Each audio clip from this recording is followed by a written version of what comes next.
presque de l'info, c'est la revue de presse de Nicolas Canteloup. Et on commence avec le rappel du titre principal de l'actu. C'est vous, Nikos. Salut à tous, tous autour de moi, autour de la pièce maîtresse, vous, les pièces du puzzle de cette matinale. Voilà. Quel bonheur de vous retrouver. J'étais, je dois vous le dire, chers auditeurs, en vacances, vous l'avez compris, au soleil. Ah, ça se voit, oui. Oui, ça se voit, au soleil. Grèce, il fait beau. Bah ouais, il fait beau, c'est cette sens. Je me levais à 10h30 du matin pour aller à la plage, et là, ce matin, le réveil sonne à 2h17 pour aller bosser. Il fait froid, il fait gris. Oui, j'aime mon métier, c'est vraiment un bonheur d'être de retour avec vous. C'est exactement ça. En plus, l'actu est joyeuse. On démarre par un crash aérien ce matin. Oui. Après le drame, Ethiopian Airlines a décidé de clouer au sol les Boeing 737 de sa compagnie. Alors visiblement, pour vraiment les clouer au sol, c'est pas compliqué, il suffit de les faire décoller. Voilà, l'autre titre surround, double titre surround ce matin. Oui, je suis en forme. C'est le Propecia. Le Propecia, la pilule pour faire repousser les cheveux qui rend également dépressif. Tout de suite, nous avons le témoignage poignant d'un témoin qui témoigne. On est foutu. Ça sert à rien ce grand débat. C'est terrible. Macron a écouté les Français pendant des mois, mais il ne fera rien. On n'a plus de sous, plus d'avenir. C'est la dépression. Témoignage bouleversant, vous l'avez entendu. Saleté de pilule, va. Vous êtes très bien, vous savez, Jean-Michel, avec les tempes légèrement dégarnies. À vous, Julie. Merci, Nikos. Abdelaziz Bouteflika est de retour en Algérie. Dans le pays, les manifestants sont toujours mobilisés contre un 5e mandat du président. Il a accepté de répondre à nos questions. Bonjour, Monsieur le Président. Monsieur Bouteflika, on vous dérange pas? Qu'est-ce que vous dites à vos détracteurs, ceux qui veulent vous voir quitter le pouvoir? Bon. Qu'est-ce que vous dites, monsieur? Et je crois qu'il m'entend pas. Qu'est-ce que vous dites à vos détracteurs, tous ceux qui veulent vous voir quitter le pouvoir?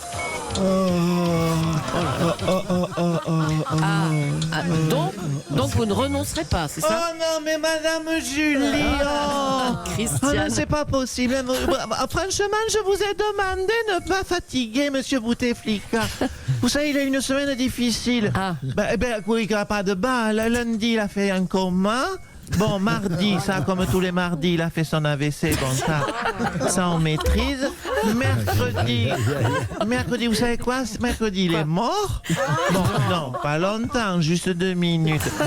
Mais pour un homme de son âge, c'est fatigant. Maintenant, il faut comprendre qu'il est fatigué.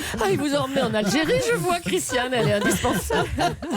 Bon, écoutez, du coup, il va renoncer à son 5e mandat, j'imagine. Écoutez, il va renoncer, c'est compliqué, parce que moi, je lui ai promis l'autre jour, j'étais obligé, je lui dis, bon, Monsieur Boubou, vous finissez votre purée ou pas de 5e mandat? Et il a fini la purée, donc quelque part, je me sens engagé. Bon, je vous laisse parce que... Oui, monsieur, je suis à vous un instant. Je vous laisse parce que son plombier est arrivé. Son plombier? Pourquoi il y a une fuite dans sa chambre? Non, mais non, c'est pour lui. Hein? Oui, parce qu'il bave trop. Il doit y avoir... Mais écoutez, c'est son âge. Il doit y avoir un joint qui fuit dans sa tuyauterie interne. Je ne sais pas, c'est pas mon métier. Mais vous savez, c'est que du plastique là-dedans. Oui, ça fait longtemps qu'on a remplacé tous ses organes. C'était vétuste tout ça. Donc il a un plombier, c'est très bien comme ça, pour tout ce qui est gastrique. Il a un électricien pour le cœur, un plâtrier pour le maquiller pour la télévision. Mon boubou, c'est un vrai chantier. Bon courage, Christiane, on est avec vous. Aujourd'hui, c'est la fin du mandat de Lionel Jospin au Conseil constitutionnel. On va recevoir le petit jeune qui l'a remplacé. Bonjour Alain Juppé. Je perçois un soupçon d'ironie, voire de foutage de gueule dans votre phrase, chère Julie. Bonjour à tous, bonjour au nouveau chef, oui, bonjour à vous, le nouveau chef de la matinale, monsieur Anissé Mbida. Oui, il est au moins aussi bronzé, oui. Pardon, c'est monsieur Lagagas, pardon, oui. Les vacances au soleil. Oui, vous l'avez dit, donc j'ai remplacé Lionel Jospin, dont personne, je dis bien en France, ne se rappelait plus qu'il était au Conseil constitutionnel. À part Jean-Michel Apathy. C'est vous dire si c'est calme comme job. Niveau tranquillité, c'est, comment vous dire, c'est comparable au Père-Lachaise. Voilà. Encore que non. Non, au Père-Lachaise, il y a des visites. Et puis surtout... Puis, vous savez, surtout les membres du Père-Lachaise ne sont pas payés, contrairement à nous.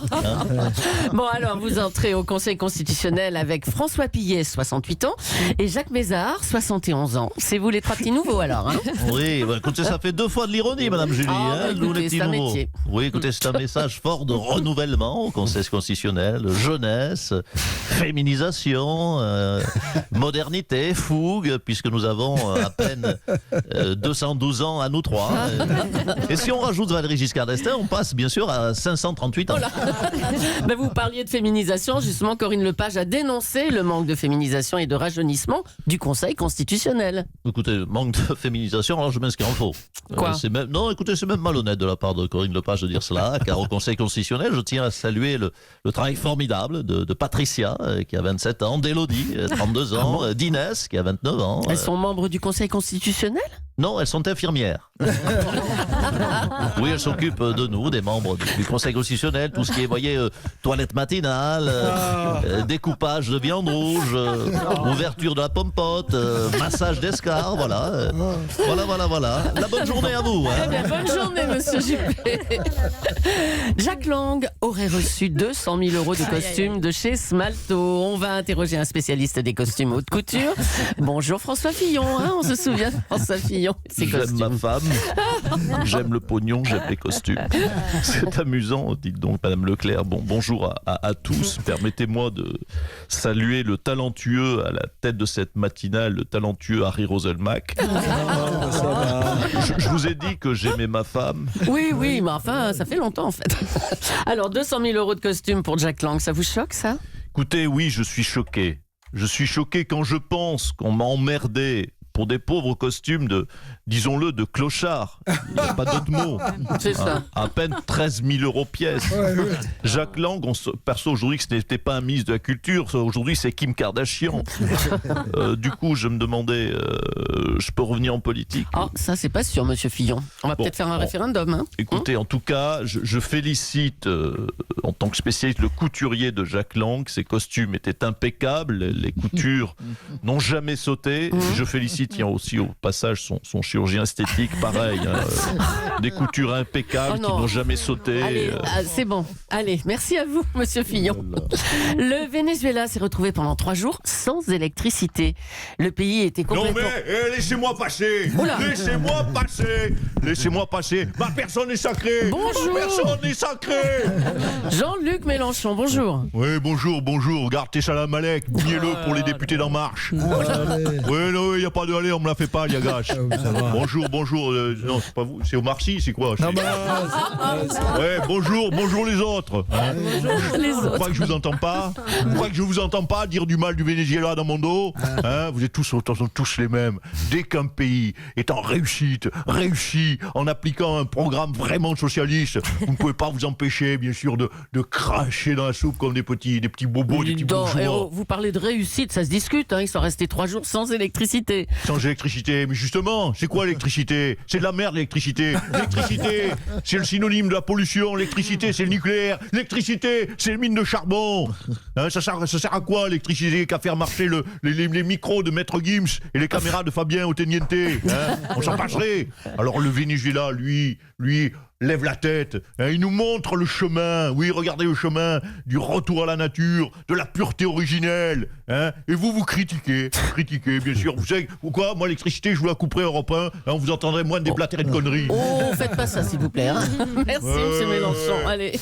Laissez-moi sortir, ma personne est sacrée, laissez-moi sortir. On vous laisse sortir.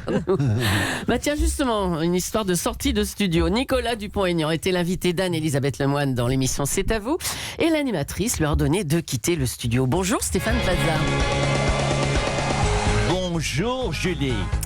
Bonjour N'Golo Kanté. Bon, je vais pas tous les faire. Bonjour les amis en général.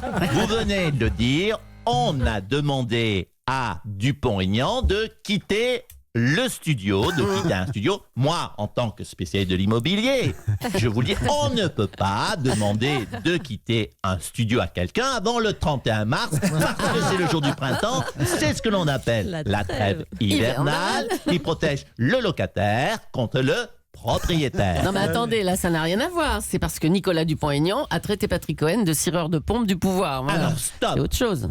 Ce qu'il faut savoir, Comme bon nombre d'appartements qui sont situés sous les toits, il y a chez Dupont-Aignan un vrai souci de hauteur de plafond. C'est ce qu'on appelle un bas de plafond. Ça fait donc de lui un candidat atypique, bien sûr atypique dans le jargon de l'immobilier. C'est ce qu'on dit d'un appartement quand il est mal branlé.